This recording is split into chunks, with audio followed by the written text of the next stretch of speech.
আজ দেশের মানুষ ভোটাধিকার ফিরে পেতে চায় এবং গণতন্ত্রের মুক্ত বাতাসে নিঃশ্বাস নিতে চায় বলে মন্তব্য করেছেন চট্টগ্রাম ৬ আসনের বিএনপি মনোনীত প্রার্থী আলহাজ গিয়াসউদ্দিন কাদের চৌধুরী।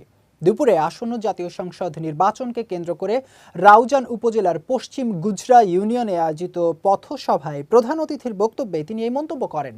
বলেন, ধানের শীষের বিজয়ের মাধ্যমেই জনগণের অধিকার পুনঃপ্রতিষ্ঠা সম্ভব হবে।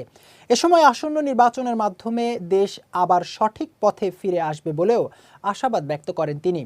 বিএনপি নেতা এনামুল্লাহ ও হারুনুর রশিদের সভাপতিত্বেও যুবদল নেতা মোহাম্মদ ইয়াকুব বাদশার সঞ্চালনায় সভায় উপস্থিত ছিলেন চট্টগ্রাম উত্তর জেলা বিএনপির সাংগঠনিক সম্পাদক এম এ হালিম, উত্তর জেলা নেতা আবু জাফর চৌধুরী, রাউজান উপজেলা বিএনপির যুগ্ম আহ্বায়ক ফিরোজ আহমেদ, বিএনপি নেতা আমির আলী, মোহাম্মদ এমদাদুল হক, নাসির উদ্দিন, ইলিয়াস মেম্বার, আজম আলী, বশির খান, আতিকুল্লাহ, সাইব তারেক, সরোয়ার খান মঞ্জু, আবু কাশেম, সিরাজউদ্দৌলা নাজিম, নবী, জাগের, সোলেমান সহ অন্যান্যরা।